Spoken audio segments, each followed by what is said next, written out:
एक गरीब लड़के को अपने कॉलेज में पढ़ने वाली एक अमीर लड़की से प्यार हो गया था। एक दिन उसने अपने दिल की बात उस लड़की को बताने का फैसला किया और लड़की के पास पहुंचा।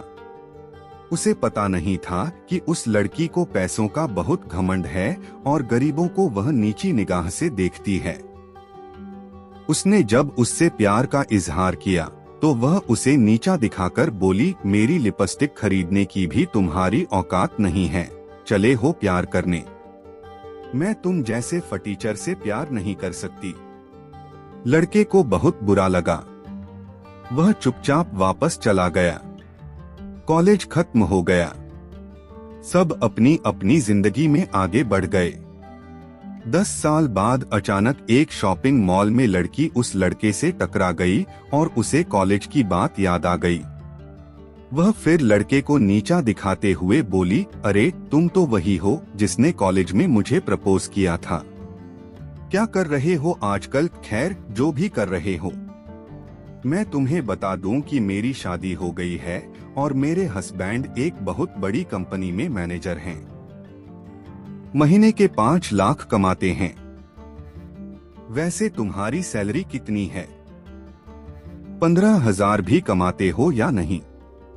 लड़का खामोश रहा। वह ये देखकर हैरान था कि इतने साल बाद भी वो लड़की नहीं बदली। तभी लड़की का पति वहां आ गया। लड़की अपने पति के हाथों में हाथ डालकर घमंड से इठलाते हुए बोली, ये हैं मेरे हस्बैंड जिनके बारे में मैं तुम्हें बता रही थी। फिर वह अपने पति से बोली, डियर, ये हैं। उसका पति उसे टोक कर बोला, मैं इन्हें अच्छी तरह जानता हूँ। मैं जिस कंपनी में काम करता हूँ ये उस कंपनी के मालिक है। कई बिजनेस हैं इनके और ये जो शॉपिंग मॉल है ना, ये भी इनका है। लड़की का मुंह खुला का खुला रह गया। उसके पति ने पूछा, तुम कैसे जानती हो सर को? हम एक ही कॉलेज में थे, लड़की धीरे से बोली। अरे तब तो तुम उस घमंडी लड़की को जरूर जानती होगी जिसने सर की गरीबी के कारण इनका प्यार ठुकरा दिया था और बहुत बेइज्जत किया था। सर ने उसी दिन ठान लिया था कि जिंदगी में एक बहुत बड़ा मकाम हासिल करना है। आज वो लड़की सर को देखेगी तो जरूर पछताएगी। लड़की शर्म से पानी पानी हो रही थी। लड़का मुस्कुरा रहा था। लड़की ने अपने शब्दों से उसे नीचा दिखाना चाहा था, मगर वह अपनी मेहनत से इतना ऊंचा उठ गया था कि अब लड़की खामोश हो चुकी थी। जब सफलता शोर मचाती है तो वो सारी आवाजें खामोश हो जाती हैं जो अब तक नश्तर बनकर आपको चुभा करती थीं। एक राज्य में एक राजा राज करता था। उसे पक्षियों से बड़ा प्रेम था। उसके बाग में तरह तरह के पक्षियों का बसेरा था। एक दिन उसके दरबार में एक बहेलिया आया। बहेलिया अपने साथ बाज के 2 बच्चे लाया था। उसने दोनों बाज के बच्चे राजा को दिए और बदले में इनाम पाकर लौट गया। राजा बाज के बच्चों को पाकर बहुत खुश हुआ। दोनों बाज राजा के बाग में पलने लगे। जब वे उड़ने लायक हुए तब एक बाज तो उड़ने लगा, मगर एक बाज पेड़ की डाल पर बैठा रहा। राजा ने अपने सेवकों से उस बाज को उड़ाने को कहा। सबने बहुत कोशिश की लेकिन बाज नहीं उड़ा। अंत में राजा ने पूरे राज्य में घोषणा करवा दी कि जो भी व्यक्ति उस बाज को उड़ाएगा उसे इनाम में 50 स्वर्ण मुद्राएं दी जाएंगी। राज्य भर से लोग आने लगे और बाज को उड़ाने का प्रयास करने लगे, लेकिन बाज नहीं उड़ा। धीरे धीरे लोगों ने आना बंद कर दिया। राजा हताश हो गया। उसे लगने लगा कि उसका बाज कभी नहीं उड़ पाएगा। कुछ दिन बीत गए। एक दिन मंत्री एक व्यक्ति को लेकर राजा के पास आया और बोला, महाराज, दूसरा बाज उड़ने लगा।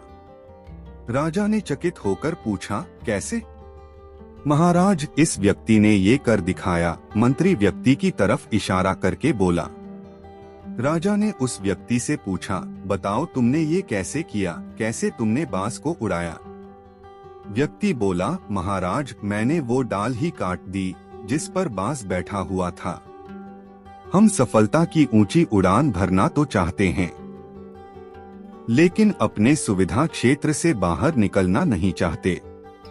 सफलता प्राप्त करने के लिए जोखिम लेना पड़ता है, आराम छोड़ना पड़ता है और जी जान से मेहनत करनी पड़ती है। यदि आप इसके लिए तैयार हैं, तो आपको सफल होने से कोई रोक नहीं सकता। लेकिन यदि आप आज के छोटे सुखों का मोह त्याग नहीं पाएंगे, तो भविष्य की बड़ी सफलता से सदा वंचित रहेंगे। कई सालों पहले की बात है। एक दोपहर एक गरीब लड़का घर घर जाकर सामान बेच रहा था। उसकी यही दिनचर्या थी। सुबह वह स्कूल जाता और वहां से वापस आकर सामान बेचने के लिए निकल जाता। इस तरह वह अपनी पढ़ाई का खर्च निकाला करता था। उस दिन वह शाम तक दर दर भटकता रहा, पर उसका एक भी सामान नहीं बिका। थका हारा वह एक घर के दरवाजे पर पहुंचा और आवाज देने लगा। उस समय तक भूख प्यास से उसकी हालत खराब हो चुकी थी। पैसे भी हाथ में नहीं थे कि कहीं से कुछ खरीद कर खा सके। उसने सोचा कि इस घर से मांग कर कुछ खा लूंगा। कुछ देर बाद उस घर से एक लड़की बाहर निकली। लड़के ने सामान खरीदने के लिए पूछा तो लड़की ने मना कर दिया। लड़का खाना मांगना चाहता था, मगर घबराहट के मारे कह नहीं पा रहा था। लड़की जाने लगी तो उसने धीरे से कहा, पानी मिलेगा?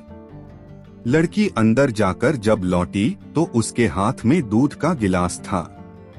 वह लड़के का चेहरा देखकर समझ गई थी कि वह भूखा है। उसने दूध का गिलास लड़के की तरफ बढ़ाया। लड़के ने गिलास हाथ में लिया और एक ही सांस में पूरा दूध पी गया। दूध पीने के बाद उसने पूछा, इस दूध के कितने पैसे हुए? लड़की चौंक गई। फिर बोली, पैसे क्यों लूंगी मैं तुमसे, भलाई के कभी क्या पैसे लिए जाते हैं। और वह लड़के के हाथ से गिलास लेकर अंदर चली गई। लड़का वहां से चला तो ईश्वर के प्रति उसका विश्वास बढ़ गया।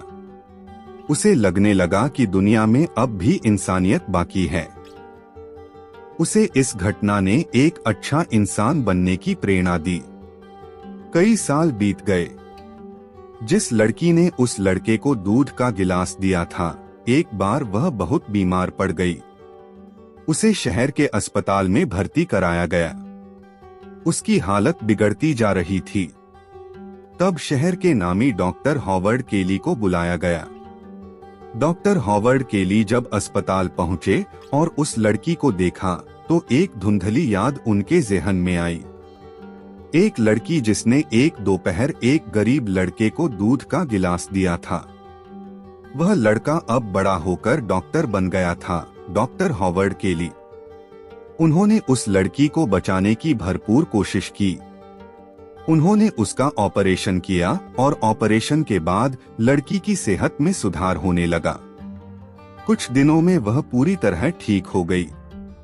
जब उसके अस्पताल से डिस्चार्ज होने का वक्त आया तो वह और उसके माता पिता बहुत परेशान थे कि अस्पताल का लंबा चौड़ा बिल कैसे चुकाएंगे। बिल उनको एक लिफाफे में दिया गया। जब उन्होंने लिफाफा खोला तो उसमें एक कागज की पर्ची थी जिस पर बिल की रकम लिखी हुई थी। साथ ही लिखा था, इस बिल को एक गिलास दूध के द्वारा चुकाया जा चुका है। लड़की ने आंखों में आंसू भरकर ईश्वर का धन्यवाद दिया। उसकी भी भगवान और इंसानियत के प्रति आस्था बढ़ गई। अच्छे कर्मों का फल देर से ही सही मिलता जरूर है।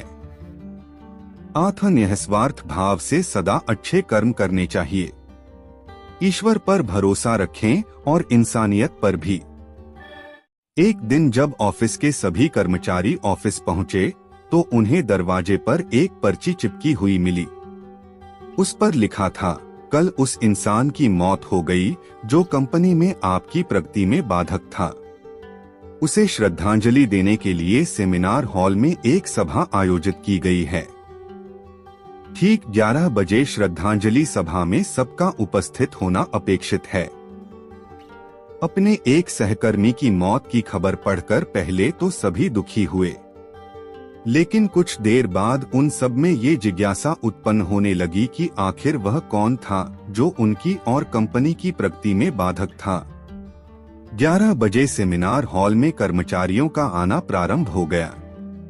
धीरे धीरे वहां इतनी भीड़ जमा हो गई कि उसे नियंत्रित करने के लिए सिक्योरिटी गार्ड की व्यवस्था करनी पड़ी। लोगों का आना लगातार जारी था। जैसे जैसे लोगों की भीड़ बढ़ती जा रही थी, सेमिनार हॉल में हलचल भी बढ़ती जा रही थी। सबके दिमाग में बस यही चल रहा था, आखिर वो कौन था जो कंपनी में मेरी प्रगति पर लगाम लगाने पर तुला हुआ था। चलो, एक तरह से ये अच्छा ही हुआ कि वो मर गया। जैसे ही श्रद्धांजलि सभा प्रारंभ हुई, एक एक करके सभी उत्सुक और जिज्ञासु कर्मचारी कफन के पास जाने लगे। करीब पहुंचकर जैसे ही वे कफन के अंदर झांकते, उनका चेहरा फक पड़ जाता, मानो उन्हें सदमा सा लग गया हो। उस कफन के अंदर एक दर्पण रखा हुआ था। जो भी उसमें झांक कर देखता, उसे उसमें अपना ही अक्स नजर आता। उस दर्पण पर एक पर्ची भी चिपकी हुई थी, जिस पर कुछ ऐसा लिखा था जो सबकी आत्मा को झकझोर रहा था। केवल एक ही इंसान आपकी प्रगति में बाधक है, और वो आप खुद है। आप ही वो इंसान है जो अपने जीवन में क्रांति उत्पन्न कर सकते हैं। आप ही वो इंसान है जो अपनी खुशी, अपनी समझ और अपनी सफलता को प्रभावित कर सकते हैं। आप ही वो इंसान हैं जो अपनी खुद की मदद कर सकते हैं। आपका जीवन नहीं बदलता जब आपका बॉस बदल जाता है। आपका जीवन नहीं बदलता जब आपके दोस्त बदल जाते हैं। आपका जीवन नहीं बदलता जब आपके पार्टनर या साथी बदल जाते हैं। आपका जीवन तब बदलता है जब आप खुद बदल जाते हैं। जब आप अपने खुद के विश्वास की सीमा को लांघकर उसके पार जाते हैं, जब आप ये समझ जाते हैं कि आप और सिर्फ आप अपने जीवन के लिए जिम्मेदार हैं, तब आपका जीवन बदल जाता है। सबसे महत्वपूर्ण रिश्ता जो आपका किसी के साथ है, वो आपका खुद से है। एक राज्य में एक पराक्रमी राजा का शासन था। उसकी कोई संतान नहीं थी। ढलती उम्र के कारण राज्य के भावी उत्तराधिकारी को लेकर वह अत्यंत चिंतित था। अनेक वैद्यों को दिखाने के बाद भी वह संतान सुख से वंचित ही रहा। अंततः उसने राज्य के ही किसी योग्य नवयुवक को राज्य की बागडोर सौंप देने का निश्चय किया। भावी उत्तराधिकारी के चयन हेतु उसने योग्यता परीक्षण का आयोजन किया। इस हेतु एक शानदार महल का निर्माण करवाया गया। महल के दरवाजे पर गणित का एक समीकरण अंकित कर पूरे राज्य में घोषणा कर दी गई कि राज्य के सभी नवयुवक महल का दरवाजा खोलने आमंत्रित हैं। दरवाजे पर अंकित समीकरण हल कर दरवाजा खोलें। जो दरवाजा खोलने में सफल होगा, उसे महल उपहार स्वरूप प्रदान किया ही जाएगा और साथ ही राज्य का उत्तराधिकारी भी घोषित कर दिया जाएगा। घोषणा के दिन से ही उस नवनिर्मित महल में नवयुवकों का तांता लग गया। सुबह से लेकर शाम तक नवयुवक वहां आते और दरवाजे पर अंकित गणित के समीकरण को हल करने का प्रयास करते, किंतु आश्चर्य की बात थी कि कोई भी उसे हल नहीं कर पा रहा था। कई उसे लिखकर या याद करके जाते और घर पर उसका हल निकालने का हर संभव प्रयास करते, किंतु फिर भी असफल रहते। कई दिन बीत गए। राज्य के बड़े से बड़े गणितज्ञ भी उस समीकरण का हल निकाल पाने में असमर्थ रहे। तब राजा ने दूसरे राज्यों के गणितज्ञों को आमंत्रित किया।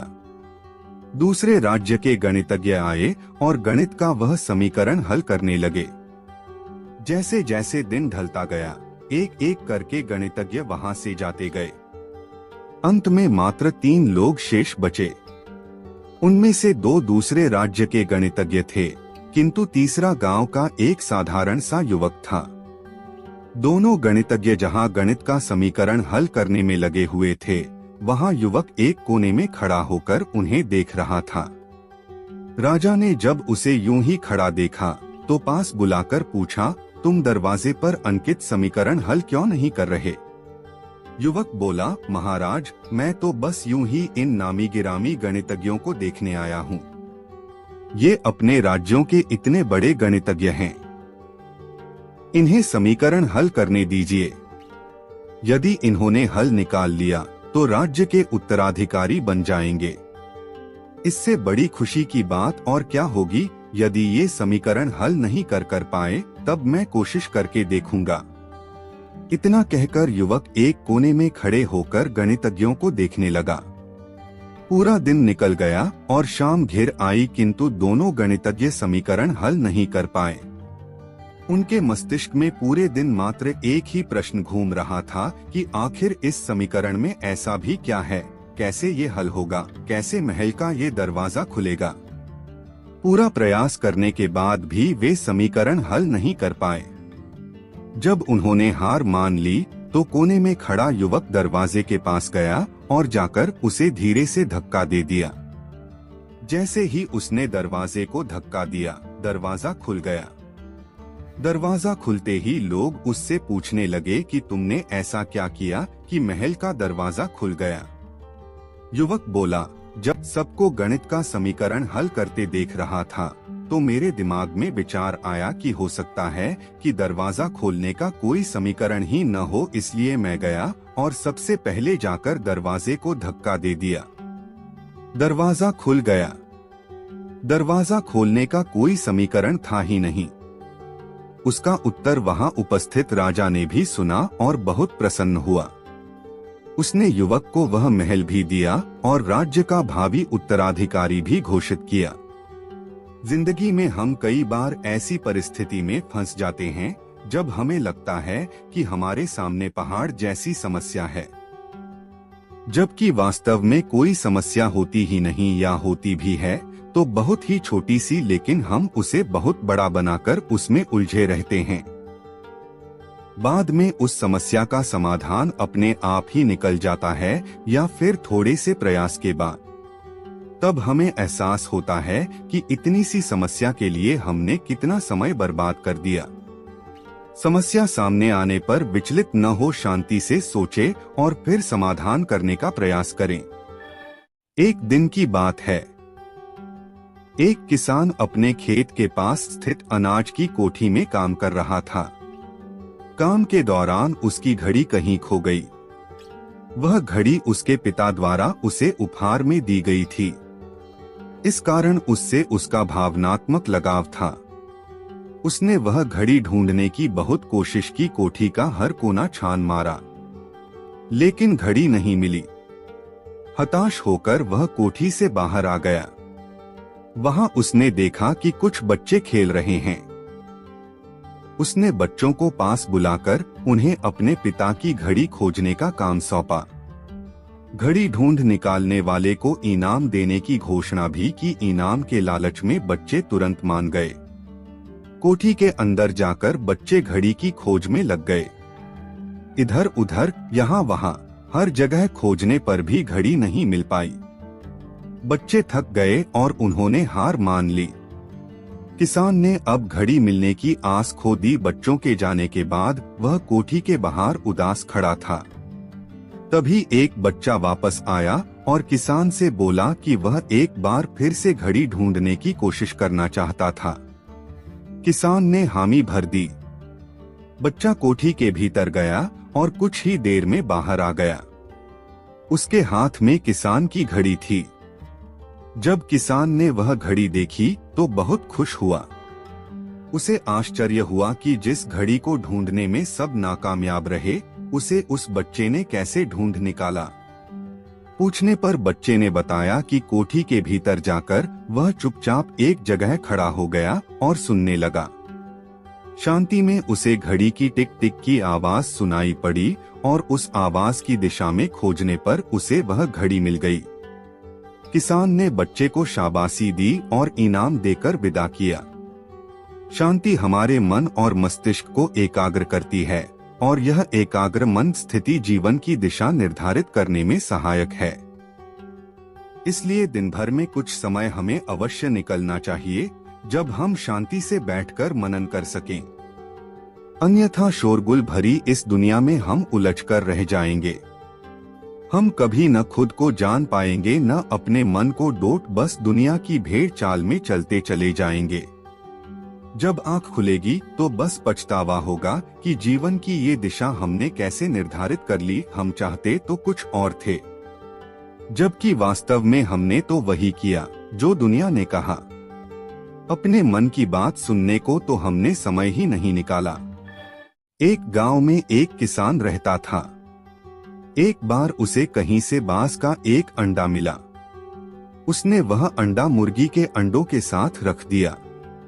मुर्गी उस अंडे को अन्य अंडों के साथ सेने लगी। कुछ दिनों में मुर्गी के अंडों में से चूजे निकल आए और बांस के अंडे में से बांस का बच्चा चूजों के साथ पलने लगा। वह चूजों के साथ खाता पीता खेलता इधर उधर फुदकता बड़ा होने लगा। चूजों के साथ रहते हुए उसे कभी एहसास ही नहीं हुआ कि वह चूजा नहीं बल्कि बाज है। वह खुद को चूजा ही समझता था और हर काम उन्हीं की तरह करता था। जब उड़ने की बारी आई तो अन्य चूजों की देखा देखी वह भी थोड़ी ही ऊंचाई तक उड़ा और फिर वापस जमीन पर आ गया। उसका भी ऊंचा उड़ने का मन करता, लेकिन जब वह सबको थोड़ी ही ऊंचाई तक उड़ता देखता तो वह भी उतनी ही ऊंचाई तक उड़ता। ज्यादा ऊंचा उड़ने की वह कोशिश ही नहीं करता था। एक दिन उसने ऊंचे आकाश में एक बाज को उड़ते हुए देखा। इतनी ऊंचाई पर उसने किसी पक्षी को पहली बार उड़ते हुए देखा था। उसे बड़ा अचरज हुआ। उसने चूजों से पूछा, वो कौन है भाई जो इतनी ऊंचाई पर उड़ रहा है? चूजे बोले, वो पक्षियों का राजा बाज है। वह आकाश में सबसे ज्यादा ऊंचाई पर उड़ता है। कोई दूसरा पक्षी उसकी बराबरी नहीं कर सकता। यदि मैं भी उसके जैसा उड़ना चाहूं तो कैसी बात करते हो? मत भूलो तुम एक चूजे हो, चाहे कितनी ही कोशिश कर लो बाज जितना नहीं उड़ पाओगे। इसलिए व्यर्थ में ऊंचा उड़ने के बारे में मत सोचो। जितना उड़ सकते हो उतने में ही खुश रहो, चूजे बोले। बाज ने यह बात मान ली और कभी ऊंचा उड़ने की कोशिश ही नहीं की। बाज होने के बावजूद वह पूरी जिंदगी मुर्गी के समान जीता रहा। सोच और दृष्टिकोण का हमारे जीवन पर बहुत गहरा प्रभाव पड़ता है। हम सभी क्षमता और संभावनाओं से परिपूर्ण हैं। चाहे हम कैसी भी परिस्थिति में क्यों न हो, हमें आवश्यकता है अपनी क्षमता पहचानने की और अपनी सोच तथा दृष्टिकोण को व्यापक बनाने की। हम स्वयं को चूजे समझेंगे तो चूजे ही बनेंगे और बाज समझेंगे तो बाज बनेंगे। खुद को कम न समझें, अपनी क्षमता को सीमित न करें, बाज बने और जीवन में ऊंची उड़ान भरें। एक दिन की बात है। एक साधु गांव के बाहर वन में स्थित अपनी कुटिया की ओर जा रहा था। रास्ते में बाजार पड़ा। बाजार से गुजरते हुए साधु की दृष्टि एक दुकान में रखी ढेर सारी टोकरियों पर पड़ी। उसमें खजूर रखे हुए थे। खजूर देखकर साधु का मन ललचा गया। उसके मन में खजूर खाने की इच्छा जाग उठी, किंतु उस समय उसके पास पैसे नहीं थे। उसने अपनी इच्छा पर नियंत्रण रखा और कुटिया चला आया। कुटिया पहुंचने के बाद भी खजूर का विचार साधु के मन से नहीं निकल पाया। वह उसी के बारे में ही सोचता रहा। रात में वह ठीक से सो भी नहीं पाया। अगली सुबह जब वह जागा तो खजूर खाने की अपनी इच्छा की पूर्ति के लिए पैसों की व्यवस्था करने के बारे में सोचने लगा। सूखी लकड़ियां बेचकर खजूर खरीदने लायक पैसों की व्यवस्था अवश्य हो जाएगी, यह सोचकर वह जंगल में गया और सूखी लकड़ियां बीनने लगा। काफी लकड़ियां एकत्रित कर लेने के बाद उसने उसका गठठर बनाया और उसे अपने कंधे पर लादकर बाजार की ओर चल पड़ा। लकड़ियों का गठठर भारी था, जिसे उठाकर बाजार तक की दूरी तय करना आसान नहीं था, किंतु साधु चलता गया। थोड़ी देर में उसके कंधे में दर्द होने लगा, इसलिए विश्राम करने वह एक स्थान पर रुक गया। थोड़ी देर विश्राम कर वह पुनः लकड़ियां उठाकर चलने लगा। इसी तरह रुक रुक कर किसी तरह वह लकड़ियों के गट्ठर के साथ बाजार पहुंचा। बाजार में उसने सारी लकड़ियां बेच दी। अब उसके पास इतने पैसे इकट्ठे हो गए जिससे वह खजूर खरीद सके। वह बहुत प्रसन्न हुआ और खजूर की दुकान में पहुंचा। सारे पैसों से उसने खजूर खरीद लिए और वापस अपनी कुटिया की ओर चल पड़ा। कुटिया की ओर जाते जाते उसके मन में विचार आया कि आज मुझे खजूर खाने की इच्छा हुई। हो सकता है कल किसी और वस्तु की इच्छा हो जाए। कभी नए वस्त्रों की इच्छा जाग जाएगी, तो कभी अच्छे घर की, कभी स्त्री और बच्चों की, तो कभी धन की। मैं तो साधु व्यक्ति हूँ, इस तरह से तो मैं इच्छाओं का दास बन जाऊंगा। यह विचार आते ही साधु ने खजूर खाने का विचार त्याग दिया। उस समय उसके पास से एक गरीब व्यक्ति गुजर रहा था। साधु ने उसे बुलाया और सारे खजूर उसे दे दिए। इस तरह उसने स्वयं को इच्छाओं का दास बनने से बचा लिया। यदि हम अपनी हर इच्छाओं के आगे हार जाएंगे तो सदा के लिए अपनी इच्छाओं के दास बन जाएंगे। मन चंचल होता है, उसमें रह रहकर इच्छाएं उत्पन्न होती रहती हैं, जो उचित भी हो सकती हैं और अनुचित भी। ऐसे में इच्छाओं पर नियंत्रण रखना आवश्यक है। सोच विचार कर इच्छाओं के आकलन के उपरांत ही उनकी पूर्ति के लिए कदम बढ़ाना चाहिए, तभी जीवन में सफलता प्राप्त होगी। हमें इच्छाओं का दास नहीं बनना है, बल्कि इच्छाओं को अपना दास बनाना है। एक दिन की बात है, एक ऊंट और उसका बच्चा बातें कर रहे थे। बातों बातों में ऊंट के बच्चे ने उससे पूछा, पिताजी, बहुत दिनों से कुछ बातें सोच रहा हूँ, क्या मैं आपसे उनके बारे में पूछ सकता हूँ? ऊंट बोला, हाँ हाँ बेटा, जरूर पूछो बेटा, मुझसे बन पड़ेगा तो मैं जवाब जरूर दूंगा। हम ऊँटों के पीठ पर कुबड़ क्यों होता है पिताजी? ऊँट के बच्चे ने पूछा। ऊँट बोला, बेटा, हम रेगिस्तान में रहने वाले जीव हैं। हमारे पीठ में कुबड़ इसलिए है ताकि हम इसमें पानी जमा करके रख सकें। इससे हम कई कई दिनों तक बिना पानी के रह सकते हैं। अच्छा, और हमारे पैर इतने लंबे और पंजे गोलाकार क्यों हैं? ऊँट के बच्चे ने दूसरा प्रश्न पूछा। जैसा मैं तुम्हें बता चुका हूँ कि हम रेगिस्तानी जीव हैं। यहाँ की भूमि रेतीली होती है और हमें इस रेतीली भूमि में चलना पड़ता है। लंबे पैर और गोलाकार पंजे के कारण हमें रेत में चलने में सहूलियत होती है। अच्छा, मैं हमारे पीठ में कुबड़, लंबे पैर और गोलाकार पंजों का कारण तो समझ गया, लेकिन हमारी घनी पलकों का कारण मैं समझ नहीं पाता। इन घनी पलकों के कारण कई बार मुझे देखने में भी परेशानी होती है। ये इतनी घनी क्यों है? ऊंट का बच्चा बोला। बेटे, ये पलकें हमारी आंखों की रक्षा कवच हैं।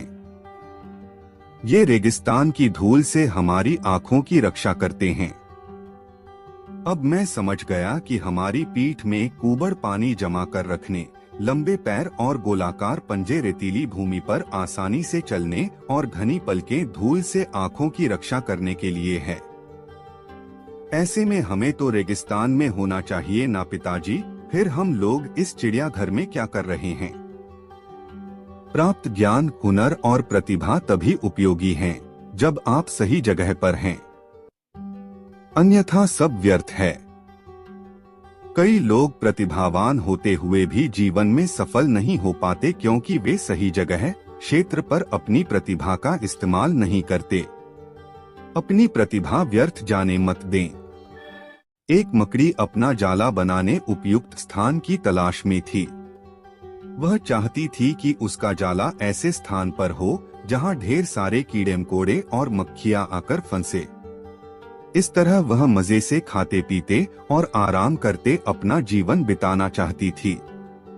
उसे एक घर के कमरे का कोना पसंद आ गया और वह वहां जाला बनाने की तैयारी करने लगी।